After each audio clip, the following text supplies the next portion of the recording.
Upcast, que no te lo cuenten. Escúchalo.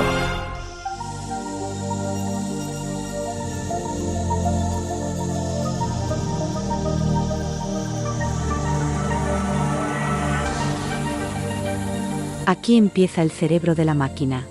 Un podcast de Upcast con Alejandro Gómez y una voz creada con inteligencia artificial. Encantada y bienvenidos. ¿Qué tal? ¿Cómo estáis? Bienvenidos a un nuevo episodio del Cerebro de la Máquina, tu podcast sobre inteligencia artificial y sobre este mundo tan interesante y evolutivo. No podía ser de otra forma. Continuamos con estas implementaciones de la inteligencia artificial a los diferentes sectores, tanto sociales como laborales, y por supuesto teníamos que tocar el tema de la medicina. Vamos a charlar con expertos en el episodio de hoy sobre este tema, un tema en el que la inteligencia artificial ya está muy, pero que muy metido. Para ello tendremos a Paula Petrone, experta, tendremos a Elisa Martín y tendremos también, en este caso, a Rafael Borràs en la primera parte del programa, segunda para nuestras dos expertas de cabecera. Así que vamos allá, vamos con este nuevo episodio del Cerebro de la Máquina. Bienvenidos. El cerebro de la máquina.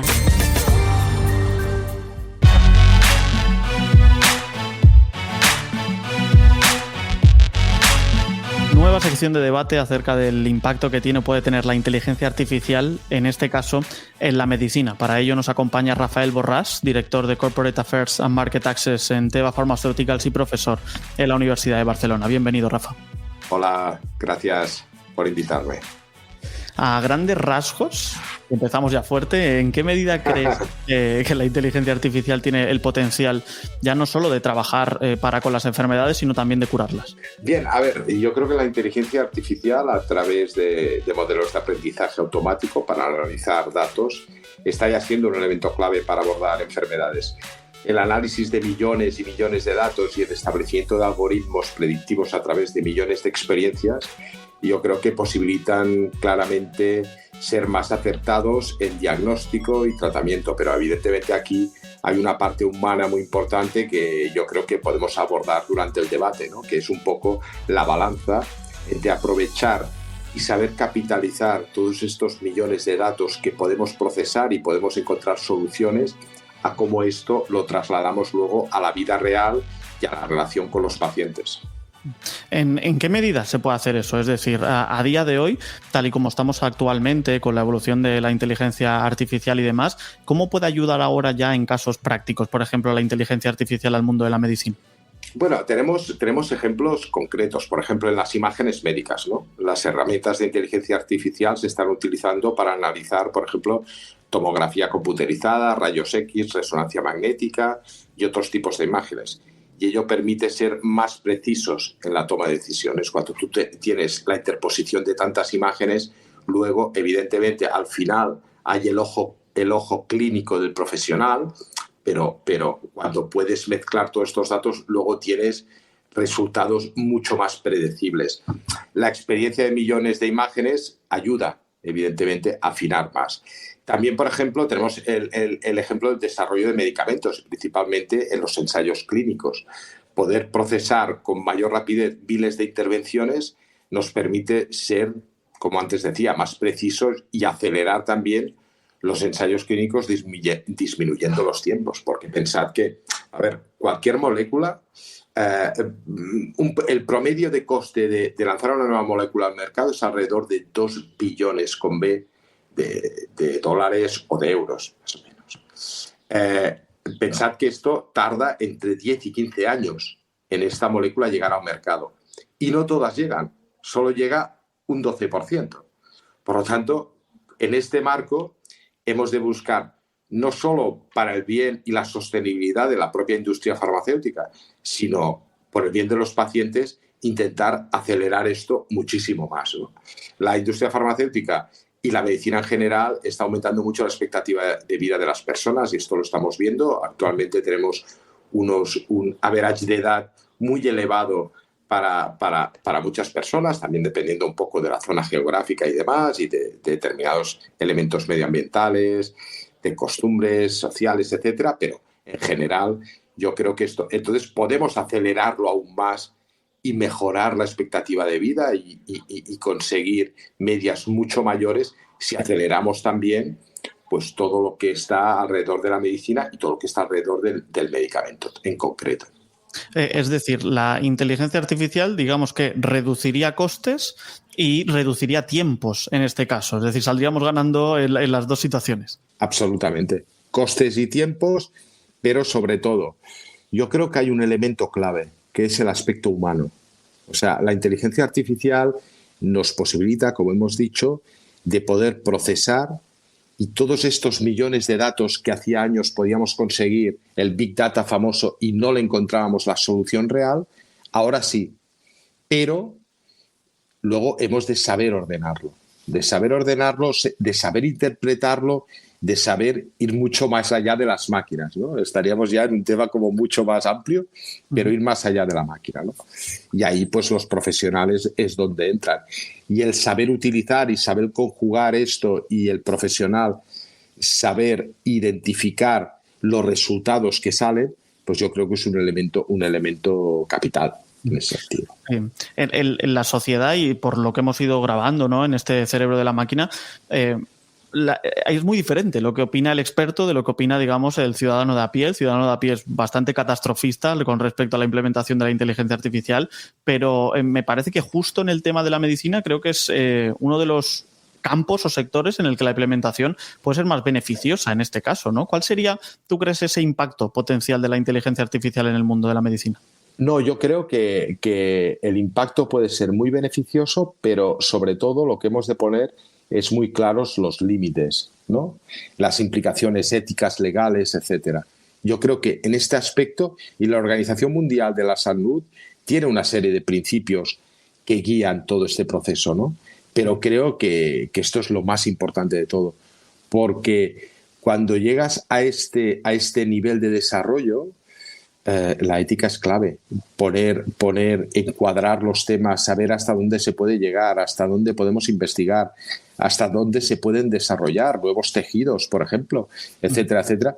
Bueno, todo esto hemos de acotarlo, porque al final vivimos en un mundo de humanos, no un mundo de máquinas. Y por lo tanto, yo creo que hay toda esta parte que hemos de ser muy cuidadosos y muy celosos en tener la parcela muy bien acotada. Con todo lo que se está desarrollando la inteligencia artificial y como vemos también la evolución constante diaria, ¿tú crees que eso es posible? Es decir, que podemos llegar a un punto en el ponerle barreras al campo, por así decirlo. Hombre, yo creo que es posible siempre que los profesionales, o sea, un poco como el Google Earth, ¿eh? Yo creo que esto de empezar un poco desde la propia sociedad, la sociedad de entender que el avance ha de tener unas acotaciones, que son unas acotaciones éticas, morales, de funcionamiento, de comportamiento, etcétera, etcétera. Luego van empezamos con la población en general, luego van los profesionales. No queramos acelerar cosas por acelerar, no queramos probar cosas por probar, seamos muy rigurosos. Luego van los gobiernos y luego van los estados. Y luego va que tengamos entre todos un gran acuerdo y todos lo tengamos muy ético. Que se van a pasar barreras, seguro, pero como se pasan en todo en la sociedad, las barreras. Pero lo que hemos de ser es muy rigurosos en cuando se pasen, atajarlas de medida de que esto no se repita y de que esto se pueda controlar de una forma. Porque la evolución tiene esto, ¿no? Tiene una parte que puede ser muy beneficiosa, pero puede tener una parte totalmente anárquica y que se nos vaya de las manos. Y yo creo que ahí es donde hemos de saber y ser muy cuidadosos y muy prudentes. Cuando hablamos de esto, precisamente, implicaciones éticas y legales, ¿en qué piensas tú cuando hablas de acotar? Bueno, sí, a ver, tampoco inventaría mucho, porque yo creo que la Organización Mundial de la Salud lo tiene muy claro. Lo primero, preservar la autonomía del ser humano. O sea, los seres humanos deberían seguir siendo los dueños de los sistemas de atención de salud y las decisiones médicas. Este es el principal de todos. El segundo, promover el bienestar y la seguridad de las personas y el interés público. Esto es importante, parece una frase muy, muy bonita, pero es importante. Preservar Promover el bienestar y seguridad de las personas y intereses públicos. Los diseñadores de tecnología de inteligencia artificial deberían cumplir los requisitos normativos en materia de seguridad, precisión y eficacia para indicaciones o usos bien definidos. Usos bien definidos. Hasta aquí usted puede llegar. De aquí no puede pasarlo, porque no todo vale. Garantizar la transparencia, la claridad y lo que llamaríamos la inteligibilidad. Esto es muy importante, la transparencia. Yo puedo usar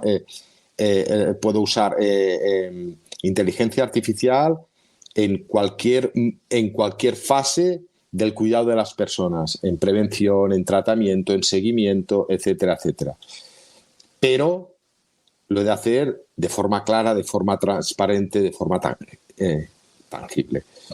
Promover la responsabilidad, la rendición de cuentas. Esta es otra. O sea, yo creo que se debería instaurar mecanismos eficaces para que los individuos y los grupos que se vean perjudicados por decisiones basadas en algoritmos, como es la propia inteligencia artificial, cerebro de la máquina, puedan cuestionarles y obtener reparación. Esta es otra. Esta es otra. Y luego, como último punto, yo creo que garantizar la inclusividad y la equidad. La inclusividad requiere, por ejemplo, que la inteligencia artificial aplicada a la salud sea concebida de manera que aliente la utilización y el acceso equitativo en la mayor medida de lo posible, con independencia de edad, sexo, género, los ingresos de una persona, la raza, el origen étnico, la orientación sexual, la capacidad u otras características amparadas por los códigos de derechos humanos. Este es otro aspecto fundamental, porque es muy importante. Es que la clave de todo esto es que queda tanto por desarrollar y se está desarrollando tanto de que se nos vaya de las manos, y hemos de acotarlo muy bien. Y la ética ha de ser lo principal, y hemos de saber dónde acaban, porque aquí podríamos hablar de 1000 situaciones que serían Black Mirror, ¿no? Podríamos hacer capítulos de Black Mirror sin parar, ¿no? Y yo creo que hemos de ir poco a poco, aprovecharla y no volvernos locos, y no inventar cosas más allá de lo que nos puede beneficiar. Tú decías, acortar los ensayos, perfecto, acortar el tiempo, perfecto, mejorar en los diagnósticos, porque antes os decía, si yo veo muchas imágenes, al final, y puedo hacer el seguimiento de estos pacientes y cómo ha evolucionado, por ejemplo, el tumor de una persona, pues luego me va a ser mucho más fácil hacer predicciones. Pero luego en la medicina hay una parte que se escapa de todo esto. Hay gente que está en 1000 situaciones, y por qué unos en las mismas condiciones se les desarrolla la enfermedad mucho más tarde, a otros más pronto. O hay 1000 situaciones que no controla ni la propia medicina. Entonces, Alejandro, yo creo que lo más importante es que sepamos leer todo esto, y detrás de ello yo creo que es importantísimo que haya una muy buena formación de los profesionales, muy buena formación. Y lo entiendan los límites, entiendan lo que es la inteligencia artificial y, sobre todo, entiendan los riesgos. Yo creo que la inteligencia artificial en el campo de la medicina, la farmacia y demás, en el campo de la salud en general, que es un terreno muy, muy importante para muchísimas personas y que es lo principal de la vida, pues hay que ser muy cuidadoso y entender bien su uso y cómo se puede usar. Y el potencial es brutal, pero los riesgos también. Sí, de hecho hemos visto en varias ocasiones, ¿no?, con diferentes programas, ¿no?, de inteligencia artificial, cómo caían en el sesgo muy rápido. ¿Tú crees que esto puede suceder en el mundo de la medicina con respecto a la inteligencia artificial? Podría suceder. Por eso es tan importante la balanza y el conjugar la parte de la inteligencia artificial, de los datos y de la experiencia cruzada que supone la inteligencia artificial, con el ojo clínico y con los profesionales. Porque los profesionales tienen una serie de elementos que no tiene el resto. La parte de relación médico-enfermera farmacéutico con el paciente es un elemento clave. Y ello lleva intrínseca la empatía, el acuerdo terapéutico, evitar el efecto nocebo de los medicamentos, por ejemplo, en el campo de los medicamentos, muchas situaciones. O sea, uno no puede... ¿Cómo va a poder una persona enfrentarse a una máquina ante un diagnóstico, ante un tratamiento o incluso en la dispensación de un medicamento, podríamos decir tal? Sí. Pero hay mil situaciones que el paciente necesita información, necesita identificarse si un efecto adverso es realmente un efecto que se está produciendo en el paciente o es causa del efecto nocebo. O sea, hay muchos elementos que el ojo humano no lo puede sustituir una máquina ni ningún algoritmo. Se me viene a la mente el caso de Theranos, aquel unicornio de Silicon Valley, ¿no? Que era una maquinita que con una gota de sangre te definía absolutamente todo, ¿no? Entonces eso llevaba evidentemente a errores, ¿no? Que no es el campo de la inteligencia artificial, pero no se queda lejos, ¿no? No, absolutamente. Y eso parecía una distopía, ¿no? Y acabó siendo verdad con gente incluso en la cárcel, ¿no? Ya la última, para seguir con lo que me decías, era si efectivamente esa relación médico-paciente se puede ver afectada por la inteligencia artificial o cómo puede influir en la relación médico-paciente. Hombre, yo creo que si se ve afectada es que habremos hecho muy malas cosas. La inteligencia artificial, Alejandro, yo creo que es de los avances más importantes de la humanidad en muchos años. Entonces, si no sabemos los humanos, las personas, utilizarla en positivo y al final nos provoca más problemas, nos provoca que los profesionales sanitarios tengan peor relación, etcétera, pues la verdad es que como humanidad no habremos aprendido nada. Y yo creo que estamos ante una oportunidad histórica. Y en el campo de la ciencia y la medicina, pues es un campo que, al menos, bueno, es el que yo conozco, pues es un campo donde las cosas se hacen con bastante rigor, con mucho rigor. Y espero, pues, que podamos pues conjugar la parte de lo que es los datos, los algoritmos, las predicciones, el resultado de poder analizar muchísimas millones de experiencias con luego lo que es la práctica clínica y la práctica real. Y la verdad es que eso no lo puede sustituir la inteligencia artificial. Entonces hemos de buscar esa balanza. Pues Rafael Borràs, ha sido un verdadero placer tenerte por aquí hablando sobre inteligencia artificial y medicina, y un placer también aprender un poco más sobre este campo. Un placer estar con vosotros y felicidades por el podcast, por el canal y la verdad, animaros a que sigáis en ello y cuando queráis, pues volvemos a repetir y hablamos más. Appcast, que no te lo cuenten, escúchalo. Appcast es entretenimiento y mucho más. Appcast es política, economía, historia, deporte, cultura. Busca y escucha los podcasts documentales de Appcast. El porqué de míticos personajes, grandes empresas, conflictos históricos, corrupción y poder. Con la participación de protagonistas, analistas y expertos de primera línea. Appcast Documentales incluye también el podcast Escándalos Políticos. Escúchalos ya en tu plataforma de podcasting. Pon la palabra Appcast en el buscador de tu plataforma de podcasting y conoce todas nuestras producciones. Appcast, que no te lo cuenten, escúchalo. Estás escuchando El cerebro de la máquina.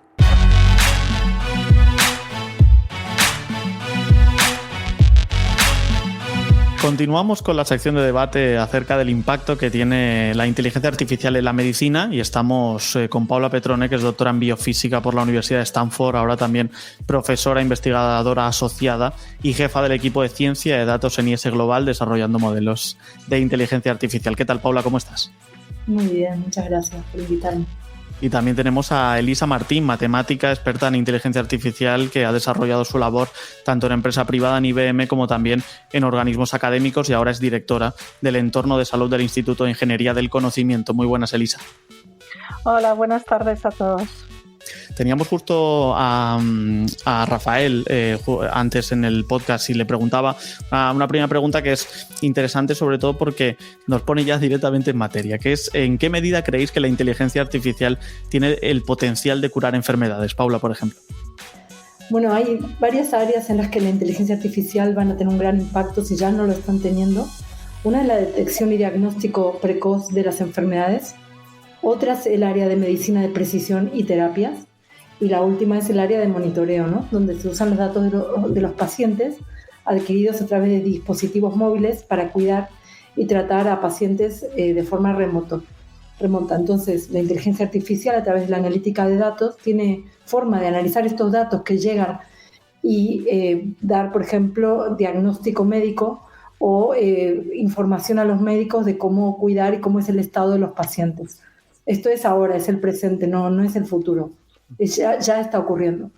Sí, o sea, no sería en este caso, digamos, curar enfermedades como tal, sino ayudar a la detección precoz, en este caso, para que el experto, por así decirlo, ¿no?, pueda verdaderamente usar o utilizar sus habilidades de forma óptima.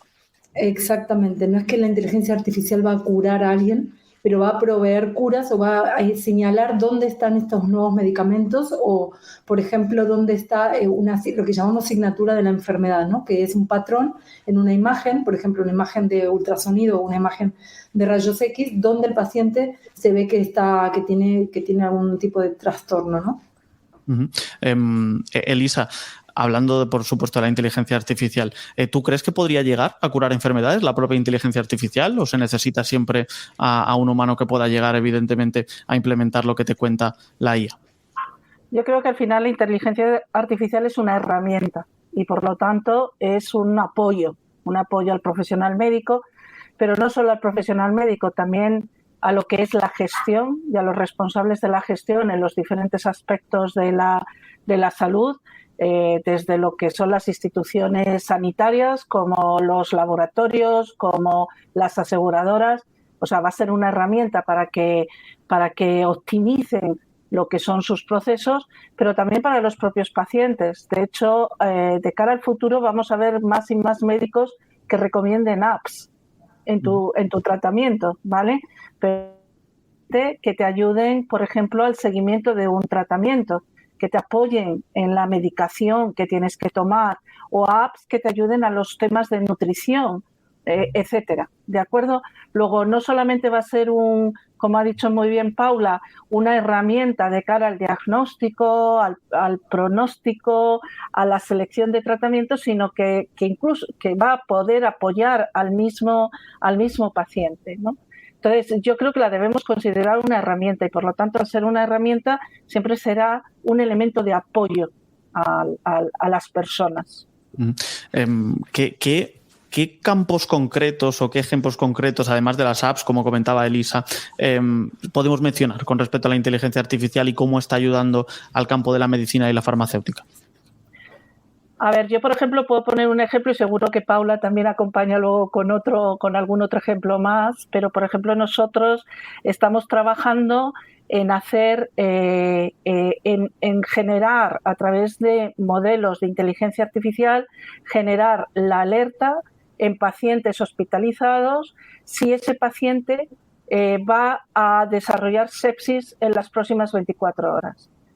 De nuevo, es un ejemplo en el cual la utilización de estas herramientas, de estos modelos, permiten adelantarte a la generación de una enfermedad donde la gestión del tiempo es crítica para su curación y que ayude a través de esa alerta que se le da al médico, que ayude al médico a poner el foco en aquellos pacientes que tengan una predisposición debido a sus características, que tengan una predisposición, ¿no?, hacia la enfermedad en ese momento del tiempo concreto.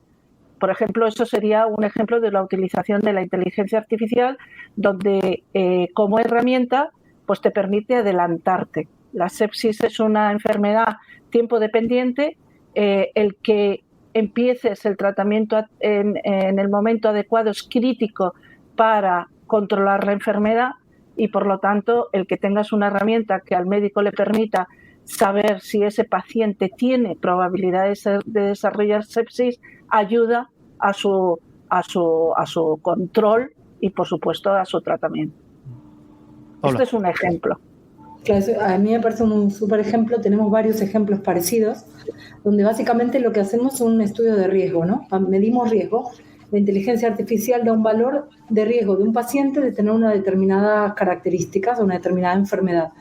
Por ejemplo, nosotros estamos haciendo análisis de imagen médica, como dije antes, ultrasonido. Tenemos un proyecto muy, muy interesante con la empresa Newborn Solutions, que es un dispositivo portátil y muy barato que llevamos a lugares de poblaciones que son pobres, que están en países con muchas necesidades, y miden la fontanela de los bebés, ¿no? Hacen un ultrasonido de la fontanela de bebé y a través de un algoritmo de deep learning lo que hacemos ver es un patrón que cuenta los glóbulos blancos en la fontanela, ¿no? En el líquido encefalorraquídeo. Y ahí medimos si un paciente podría tener meningitis sin hacerle una punción lumbar. Entonces es un tratamiento no invasivo que por ahí en ese momento la persona que está midiendo no es radiólogo ni siquiera y tampoco programador y tiene un valor de riesgo de que si ese bebé necesita antibiótico o no lo necesita. Entonces es una forma de cómo la inteligencia artificial va a hacer un impacto donde no está el médico y a través de un análisis de imagen, ¿no? También tenemos un proyecto parecido en cáncer ginecológico y también en tuberculosis, donde hacemos análisis de imagen y video de ultrasonidos y rayos X. Entonces, el análisis de imagen, por ejemplo, hoy en día es una técnica usando Deep Learning que está bastante establecida, lo que es estudio de riesgo. Quizás por ahí... Dale, Lisa. Sí, por ejemplo, es que sí que me gustaría mencionar que otro uso muy típico actualmente de la inteligencia artificial es para la identificación de marcadores, ¿vale? Por ejemplo, las empresas de biotecnología están usando estos modelos, pues por ejemplo, para hacer triajes. Hay empresas españolas donde ahora mismo están haciendo triajes, por ejemplo, de cáncer de colon, y detrás de lo que son los análisis de sangre están haciendo una identificación de la probabilidad de que esa persona esté o no esté desarrollando un posible cáncer de colon en el futuro, ¿no? Entonces esto es importante porque ¿por qué? Pues porque facilita muchísimo el cuidado de todos nosotros a nivel poblacional. Sabéis que, por ejemplo, se hacen triajes de cáncer de colon a las personas a partir de una edad. Pues este tipo de pruebas facilita y reduce los costes de este tipo de triaje. Otra aplicación que me gusta a mí mucho también con las imágenes es, por ejemplo, el análisis de imágenes patológicas, donde a través de el reconocimiento, ¿vale? Porque la imagen patológica normalmente está coloreada, le dan una serie de colores a los diferentes tipos de tejidos. Entonces, a través del reconocimiento de esas imágenes se puede ayudar a los patólogos, ¿vale? En la identificación de tejidos cancerosos, por ejemplo. Entonces, fijaros la importancia que tiene, como ha dicho Paula, ¿no?, el tratamiento de imágenes dentro, y que es una técnica muy trillada ya, solo que su aplicación en el área de la salud, pues poco a poco vamos identificando más escenarios donde se puede utilizar.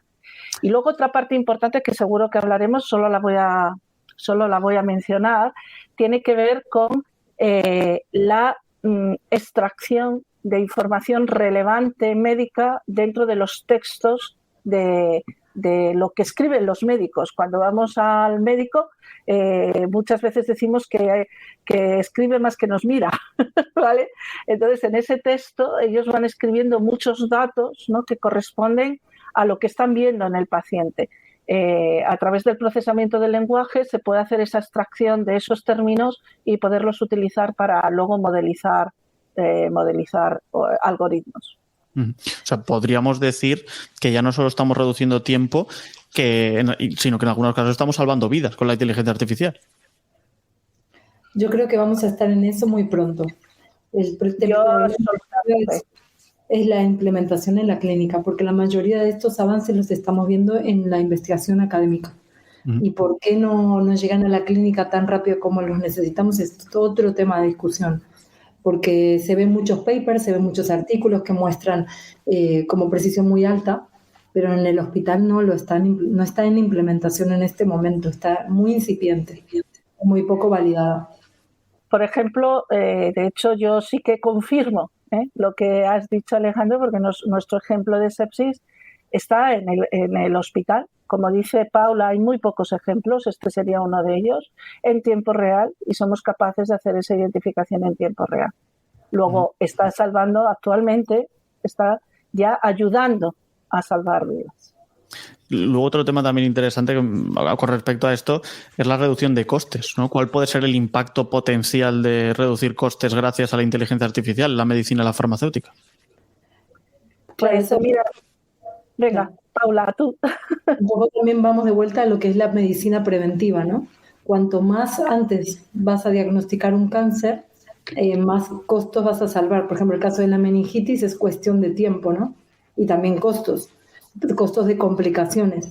Lo que sí estamos bien empezando a ver que hay una creencia que los seguros van a pagar toda esta infraestructura de inteligencia artificial, lo mismo el hospital, para salvar costos y ahorrar vidas. Lo que pasa es que estamos viendo también que es muy difícil la traslación debido al tema de la financiación, porque en el momento que llega el momento de pagar, el pagador, es muy difícil que alguien invierta en este tipo de tecnologías. Los hospitales están intentando sobrevivir y todavía los seguros no comprenden, las aseguradoras no comprenden la importancia y el potencial de estos algoritmos. Estoy totalmente de acuerdo con Paula. La gran dificultad que tenemos es los fondos, ¿no? Para poder desarrollar. Al final, este tipo de soluciones necesitan mucho tiempo. Igual no es el mismo tiempo que necesita un medicamento, pero es casi el mismo proceso que necesita un medicamento o un producto sanitario, ¿no? Un medical device, que lo llaman, ¿no? Entonces, y eso al final significa que los costes de poner en marcha, tanto por especialistas médicos como especialistas del área de la ciencia de datos, ¿vale?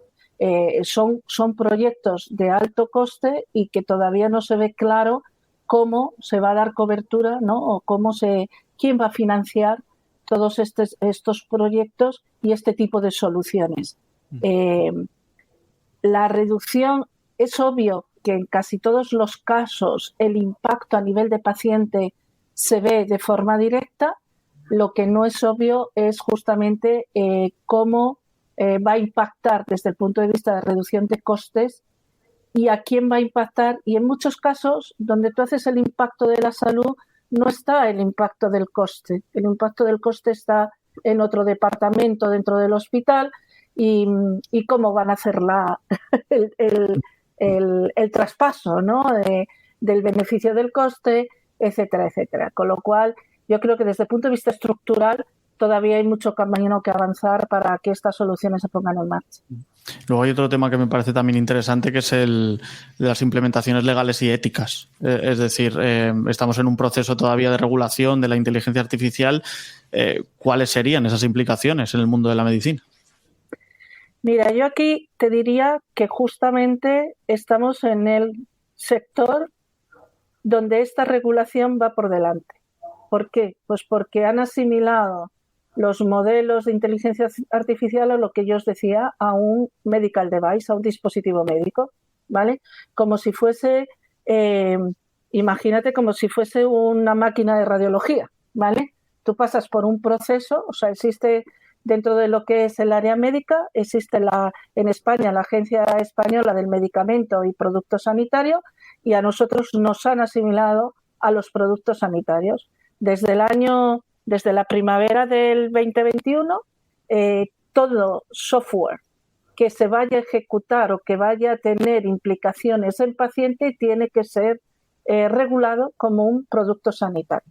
Y esa regulación tiene unos niveles. Dependiendo del impacto que tenga en paciente, pues tiene un nivel o tiene otro nivel, ¿vale? Y esos niveles, la diferencia entre cada uno de los niveles es la exigencia que te piden, ¿vale? Con respecto a una serie de elementos de regulación que tienen que ver con la calidad del desarrollo, que tienen que ver con la seguridad, con la privacidad con la seguridad y la privacidad de la información y obviamente que tiene que ver con la rigurosidad con que tú has hecho la validación de tu modelo, ¿vale? Entonces yo creo que aquí, desde el punto de vista de regulación, vamos por delante. ¿Cuál es el problema? Que es una regulación que está pensada para los medicamentos y para los productos sanitarios y que no está adaptada a lo que es la industria del software. No está adaptada a lo que es tamaño de las soluciones y por lo tanto ni al tamaño de las empresas de software. ¿Y qué es lo que pasa? Que al final los costes de pasar por toda esta regulación son unos costes altísimos para las empresas que nos dedicamos a los temas de la salud. Solo por decirte, te puede costar la regulación de un modelo, te puede costar entre el 1 año y medio y 2 años. Luego es 1 año y medio, 2 años que no puedes comercializar, ¿vale? Desde que tú ya tienes la validación de tu modelo, tienes que esperarte 2 años a poder regularizar para poder comercializar tu solución. O simplemente poder poner en funcionamiento tu solución en un contexto sanitario. Entonces, obviamente, esto es muy costoso. Pero, para tranquilidad de todo el mundo, yo creo que somos, desde el punto de vista de regulación, es uno de los sectores que está más regulado en estos momentos. Yo estoy de acuerdo totalmente con Elisa y me gustaría agregar un aspecto que es el tema de la generalización de los modelos, ¿no? Que a nosotros en el laboratorio nos preocupa y nos ocupa el tema de los sesgos. Los algoritmos se alimentan de datos. Los datos en general vienen del hospital. Cómo los médicos capturan los datos, cómo los médicos diagnostican, los médicos y las médicas. Estamos viendo que hay una diferencia de sesgo y también no a todos los hombres y a las mujeres se los diagnostica de la misma forma y no los 12, por ejemplo, para darte una idea, ¿no? Porque este tipo de sesgos también ocurren por estrato social, por educación, por etnia. Entonces, la medicina depende, o sea, nuestra salud tiene muchísimos factores y esta inteligencia artificial se alimenta de datos. Muchas veces nosotros recibimos los datos del hospital y no te dice si es mujer, si es hombre, si es no binario. El sexo y el género, ¿no? Que son 2 variables diferentes. No están capturadas. A veces la edad no está capturada. La etnia, el origen de las personas tampoco está capturado. Entonces, ¿cómo hacemos para dar unos algoritmos que funcionen de manera general para toda la población? Es un gran desafío. Entonces, lo que estamos viendo es que algunos algoritmos se pueden validar en ciertas poblaciones. Y eso a nivel ético es un desafío, ¿no? Porque uno quiere garantizar salud igualitaria para todos. Es un ejemplo de para eso y para hablar un montón, ¿eh? ¿Vosotros creéis, ya desde el punto de vista del sanitario, creéis que deberían formarse o deberían desarrollarse para aplicar la inteligencia artificial en sus campos, sobre todo para garantizar, entiendo, la seguridad también del paciente? A ver, yo creo que es imprescindible. De hecho, lo que a nosotros nos enseña el día a día es que para poner en marcha este tipo de modelos, dentro de lo que son los hospitales o dentro de lo que son las instituciones, sobre todo las instituciones sanitarias, ¿no? Que al final están directamente relacionados con el paciente, necesitas tener personas que necesitas trabajar directamente con el médico. O sea, tienes que trabajar en el tú a tú con el médico. ¿Qué es lo que pasa? Que el médico, igual que nosotros tenemos que entender, ¿no? Del proceso, del tipo de proceso, ¿no? que conlleva la enfermedad, el médico debe entender lo que nosotros estamos haciendo. Porque él es el que al final es la persona que va a terminar validando nuestros modelos, ¿vale?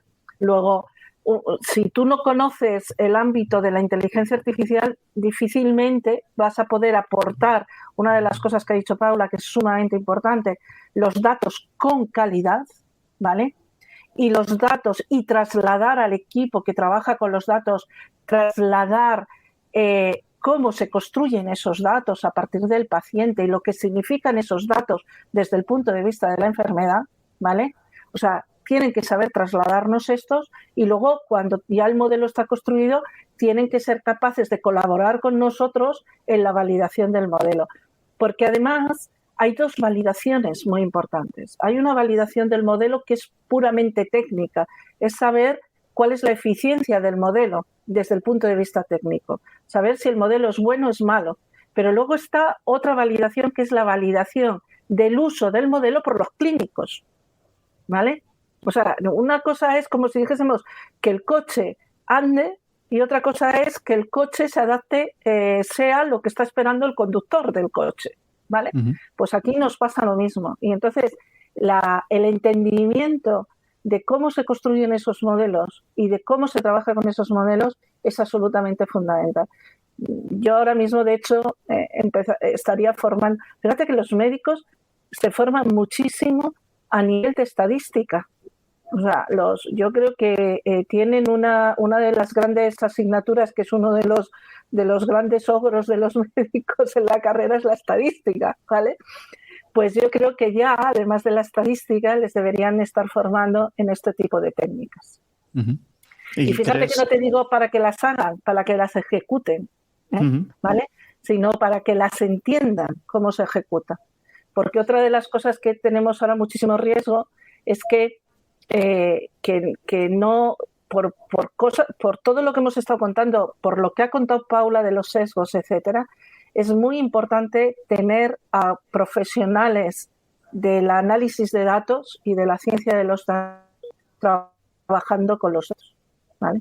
Para que realmente tengas un producto de calidad y de confianza. Quizás señalar sobre esto, no tengo mucho más que agregar que un pequeño punto, que ahora hay un boom de la inteligencia artificial, es como que vemos que se está aplicando todo. Por un lado, los médicos tienen que saber las limitaciones para lo cual no se puede aplicar, porque no sirve para todo, y no todas las preguntas médicas son realizables con un algoritmo todavía. ¿Cuáles son las limitaciones? Y por otro lado, hay muchísima gente estudiando ciencia de datos, ¿no? Inteligencia artificial, pero cada vez uno se va especializando. Y el día de mañana, hoy mismo podríamos decir que inteligencia artificial en salud biomédica, que es lo que hacemos en mi laboratorio, en el de Elisa, es un nicho particular, que uno también tiene que poder formarse a entender a los médicos y a poder decirles lo que se puede hacer y cómo hacerlo, y garantizar que estos algoritmos sean generalizables, que no estén sesgados, que sean respetuosos del paciente, del médico también, y que puedan servir en la clínica.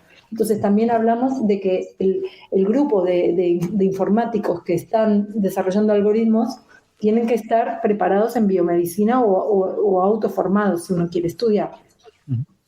¿Creéis que puede llegar un momento en el que la inteligencia artificial, ¿no? Con el avance que estamos viendo en tan poco tiempo y demás, en términos sobre todo a nivel usuario, ¿creéis que puede reemplazar en este caso las decisiones de los expertos en algún momento?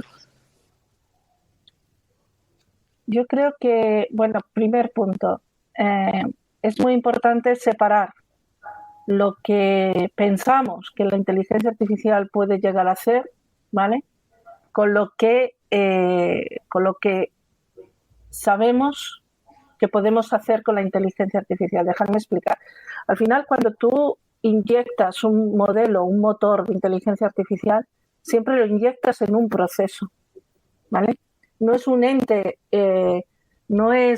ente independiente, ¿vale? Tú lo terminas inyectando en un proceso, ¿vale? Por lo tanto, dentro de ese proceso va a hacer un trabajo que en unos casos va a apoyar al médico, ¿vale? O en otros casos, a lo mejor lo que va a hacer es automatizar un proceso muy estandarizado y muy mecanizado, ¿vale? Para acelerar en ese punto concreto ese proceso, ¿vale? Entonces, actualmente en el área de inteligencia artificial y sobre todo cuando hablamos de soluciones que están aplicadas al paciente, la inteligencia artificial va a ser un apoyo al médico. Pero es que de hecho, os hablaba antes de los niveles de la regulación, justamente esto es lo que marca los diferentes niveles en la regulación, ¿vale? Si la herramienta va a ser un apoyo, si la herramienta va a hacer un diagnóstico, ¿vale? O si la herramienta va a hacer una selección, por ejemplo, de tratamiento de forma automática. Dependiendo de eso, el riesgo, ¿vale? O sea, subes en el nivel de riesgo. Si subes en el nivel de riesgo, subes en el nivel de exigencias, de pruebas que tienes que hacer a tu modelo, ¿vale? Pero para mí lo más importante es que esa exigencia que le estás poniendo al modelo depende directamente del punto del proceso donde tú lo vas a aplicar. Y todavía hay mucho que hacer en los procesos más bajos, ¿vale? para irnos a escalar, digamos, a la quinta potencia, ¿no? Hay mucho que hacer en la parte más baja de estos niveles.